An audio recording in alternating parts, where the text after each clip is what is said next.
am Caroline, and this is the Whittier 360 News Network with this morning's local news.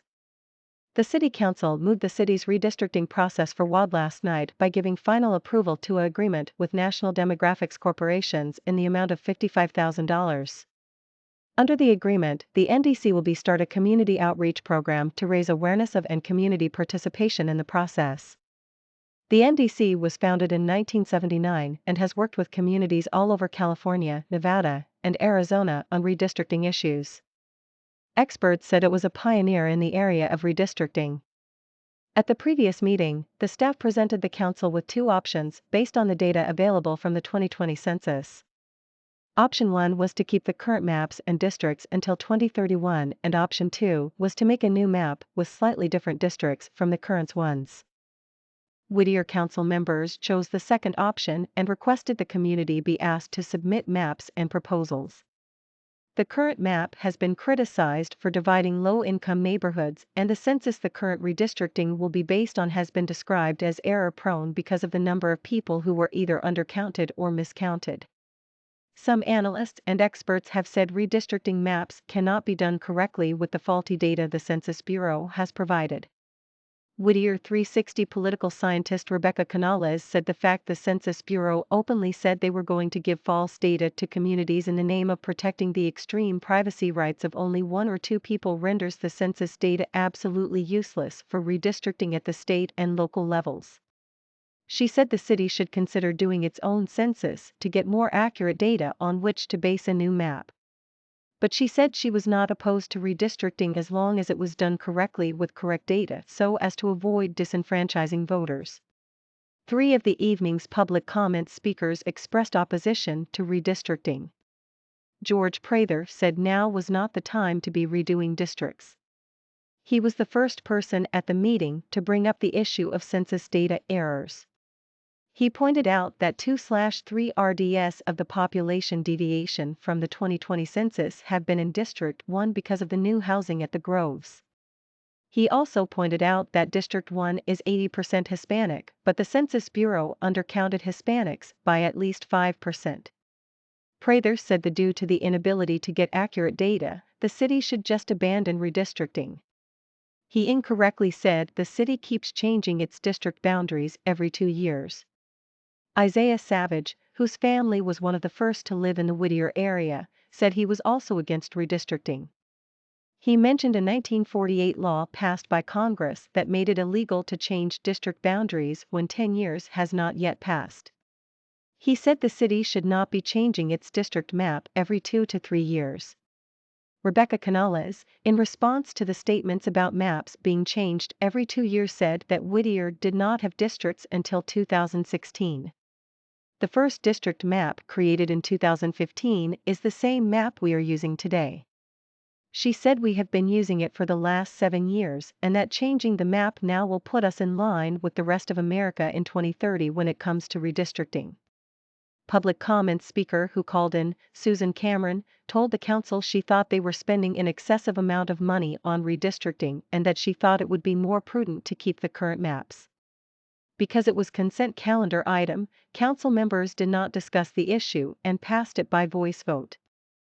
For those who are interested in the issue of redistricting, a public hearing will be held in the community room and the Whittier Central Library located at 7344 Washington Avenue on November 15 at 6:30 p.m. As we noted last night, the Whittier City Council also made a slight change to the Alpha Beta project.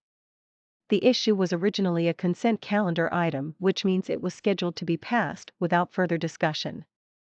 The consent calendar is where stuff goes that when it is awaiting final approval. It has usually been discussed before getting there, at previous meetings. Whittier Councilmember Kathy Warner pulled the Alpha Beta project, however. She said she had a question about the Friends of the Library property located at 6703 Comstock Avenue and whether it might have any historical significance. City Manager Brian Saki said the site does have historic value and is on the State Register of Historic Sites.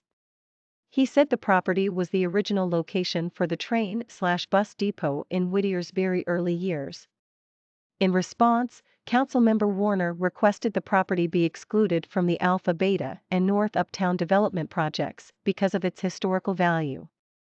Councilmember Fernando Dutra said he agreed with the historical value exemption but also wanted it removed from projects because parking issues that could not be overcome. The council moved the project forward after exempting the property at 6,703 Comstock. One thing to know about the project is the amount of new housing it will create. Based on the staff report, the project will create 344 new housing units, most of which will be for low-income housing. 229 of the units will be unoccupied, and of those, 25 will be reserved for moderate-income households. 115 units will be for renters, and about 8 of those are reserved for low-income households, with 28 set aside for moderate-income households. The project includes 5,000 square feet of commercial space and 500 parking spaces. The buildings will be between 3 and 5 stories in height. The report said the proposal complies with the Uptown-specific plan. However, it will take another 24 months to conclude the project. The land the old Alpha Beta was on has been vacant since the 1987 Whittier Narrows quake and was at one time taken by the state but returned to the city just a year later. There are some changes coming to one of your local parks. For those who use Lee and Erica Owens Park, the facility will soon be getting new hours. The park's current hours are sunrise to 10 p.m. The city is changing those hours to sunrise to sunset in response to recurring disrespectful vandalism of the restrooms. City Manager Saki said the sunset closing time was chosen so the park can be locked up before it becomes dark out. The city spent a large amount of money to expand and upgrade the park recently, and for the last few months a group of people have been vandalizing it at night. There will be 2 League of Women Voters candidates forums in 2 weeks. Both will be in the council chambers at City Hall. The Whittier City School District Candidate Forum will be October 10th from 6 p.m. to 8:30 p.m. Then another one will be held 3 days later on October 13th from 6 p.m. to 9:45 p.m. for the Whittier Union High School and the Rio Hondo College District candidates. For those of you who drive to work, your commute might be getting more congested in the area of Norwalk Blvd, Workman Mill Rd, and Bevely Blvd. The realignment project at Bevely and Norwalk will be adding some new lanes. At the start of the project they were going to add a right turn lane on Workman Mill Rd but found it would only save drives 1 second in the morning and by 4 seconds in the afternoon rush hour. The city and county dropped the idea but found that extending the left turn lanes on Workman Mill Road's southbound side by 80 feet can relieve the morning congestion but not the afternoon commute. On the northbound side of Norwalk Blvd the city will be adding a second left turn lane.